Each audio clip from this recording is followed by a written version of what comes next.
Royal Court is biodiversity laws. My name is Andre Isbito. I am Martin Estado. Alvin Carona. We are the group number 3. Yeah. Okay. Biodiversity laws. The first is the division or reduction of biological diversity due to extinction of species. Sa madaling salita, ang ibig sabihin nito ay pagkawala na mga plants, animals, at iba pang mga organisms. Kung kanina ang tinaping ay yung biodiversity, yung mga animals, dito na pag-usapan natin kung pagkawala nila at mga reason, bakit sila nakunti at nauubos. Next, ito yung level of threat, species, spaces. Dito pag-usapan namin yung levels kung ano bang status ng mga animals na meron tayo. Ang unang dito ay ang data deficient species. Pag sinabi natin data deficient species, ito yung mga species na kulang sa information about sa kanilang presence sa environment. Ibig sabihin, ito yung mga species na kaka-discover pa lang. At dahil sufficient or kulang ang information dito, hindi sure kung ito ba sila yung mag-i-extinct or hindi. Ang example na pala dito ng data deficient species ay ito, Vicentes poison dart. Parang recently discovered lang siya, kaya sa napasok sa data deficient species. Question. Next. Poisonous ba yan? Yes, poisonous. Ayan, sa next winter species naman. Dito naman, ito yung species na hindi siya endangered. Madami sila. Parang hindi sila ganun kabilis ma-endangered kasi yung population nila is mataas. Tapos, syempre, kapag mataas yung population, parang nakakaroon din siya sa nature. Syempre. Tapos, dapat, syempre, hindi din tayo, kapaldi na parang kapaldi na madami pa rin sila sa kasalukuyan.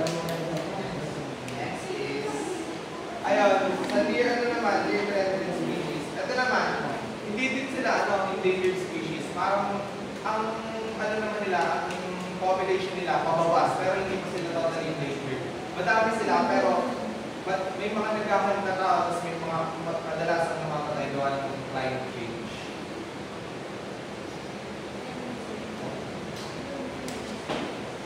so yun, sa vulnerable species naman. Ito yung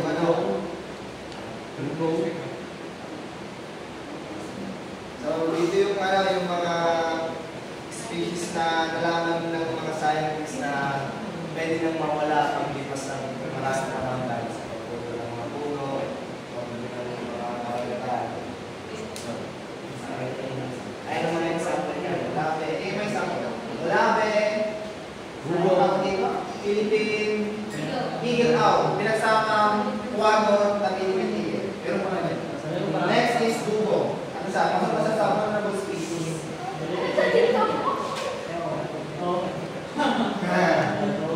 Okay, next.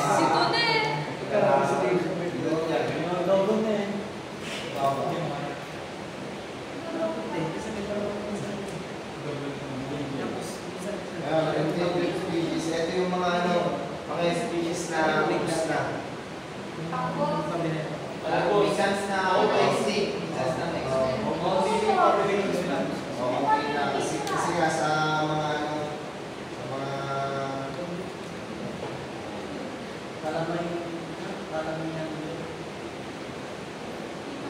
kasi nga yung mga ginagawang nakasama yung bilas,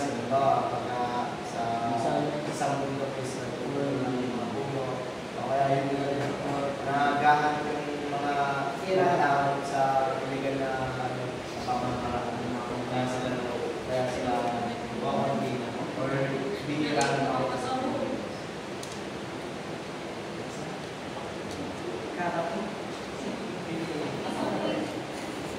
okay, critically endangered species.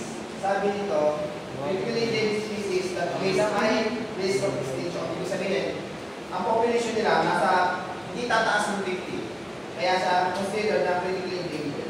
Pagka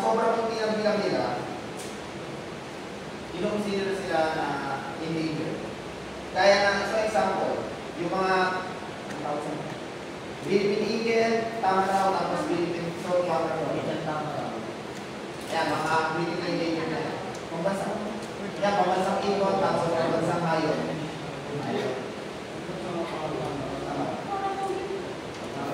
Next is steak. Tama ba rin sama mo na yun? Tama na. Maliit na kalabaw yun eh. Hindi ka mo. Kaya Okay, tol, tama na kayo. Next is steak. Pag sinabi na steak, yun na yung totally ubus na sila. Hindi na sila nakikita, hindi sila nag-exist sa environment. Ang tawag din sa mga ayun na ito ay steak species. Ito, konting ano. Kung di kayo familiar sa golden toad, kaya sila na-extinct. Ano sila na-overtake ng fungus ng kanilang environment. Kaya nangyari sa kanila, nagkakasakit sila. Ang nangyari sa kanila, naubos sila dahil sa sakit ko ng fungus. Kaya naubos sila. Kaya nakonsider ng mga scientists na extinct na sila. Kasi dahil nga sa, familiar ba sa fungus? Eh yung mga natubo, parang hindi na maligay na hindi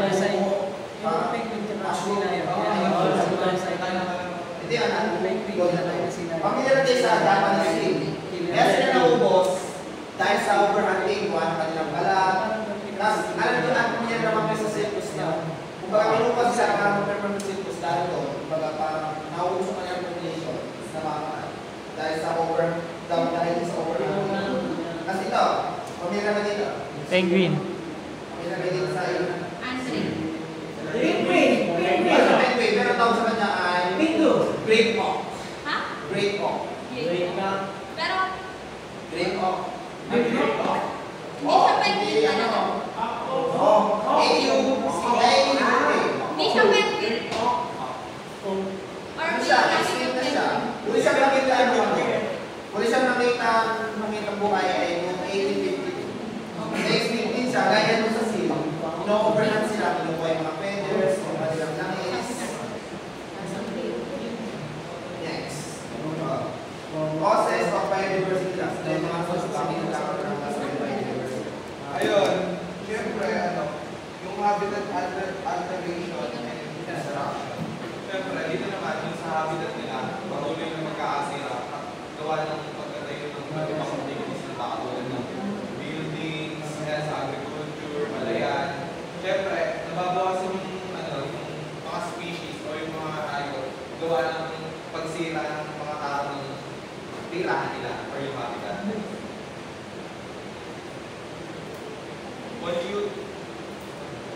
Pollution.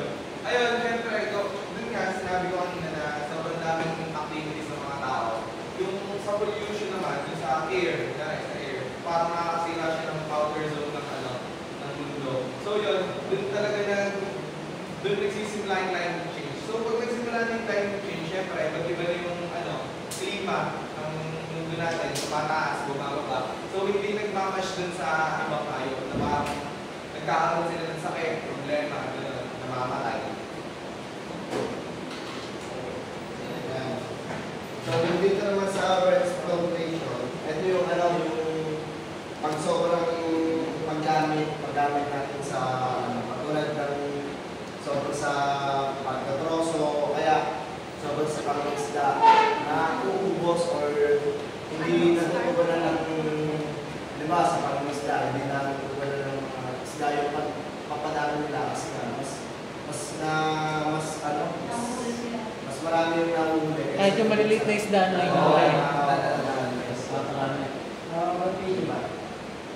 Bakit tayo Ito yung sa global warming, climate change. Ito yung yung dito, sa Antarctica, di ba nga kasi sobrang init ngayon, is natutulong na yung yelo. So yung mga, ang number one na effect dito is yung mga polar. Kasi nga, once na natulong yung yelo, nawawalan sila ng tirahan, tapos pag na-delikado din kasi nga, wala silang mga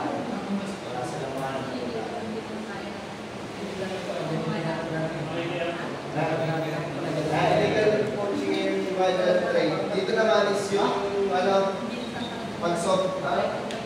typical na pangangaso sa mga hayop, katulad ng makukuha ng mga mangangaso sa yung sa elepante, yung sungay ng taas. Ayun. Kaya alam naman natin na hindi naman ganun kabilis na mag-produce ng elepante ng elepante kasi taon bago sila mga anak or mga taon. Kaya mas malaking chance na maubos. So yun, diseases, isa din ko sa pag-uubos ng mga hayop din sa atin. Gawa ng, syempre, sinabi mo kanina, gawa ng climate change. Parang doon lumalabas yung mga iba't ibang uri ng sakit. Kasi syempre, pagka may sakit ng isang hayop or tao, tukumpara lang natin tao, na parang pag-iba nga yung klima, nalabas yung sakit. Ayun, nauubos sila or lumakas. Then isang mas din nito, syempre, yung tao. Kunyari, yung sa maling segregation ng basura. Siyempre, minsan napupunta sa dagat, sa lupa, gano'n. Tapos parang na-adapt din ng mga hayop yung mga iba't ibang chemicals. Isang cause din yun ng pagkamatay ng mga hayop. Last is introduction of invasive species. Ano siya? Kumbaga, yung isang species, no-overtake niya yung ibang species sa isang environment. Nagbigay din ng example ng invasive species. Ano invasive? Invasive species. Yung mabilis silang dumami, tapos hindi example. Mabilis dumami pero matagal mag... Kumbaga natatalo nila yung ibang species sa isang environment. Nagiging pala ka! Mabilis silang dumami. Kaya sa kanila, yung ibang mga species sa mas mababa sa kanila, nauubos. Kumbaga, sila na yung pinapakit sa isang environment. Aso, bilis dumami. Ayun. Aso sa kumbaga, yung species nila nagiging sa kung bakit nalubos yung ibang species. Kung bakit nagkakaroon ng ito. Bakit? And I thank you. May sinasabi puto daw. Ay,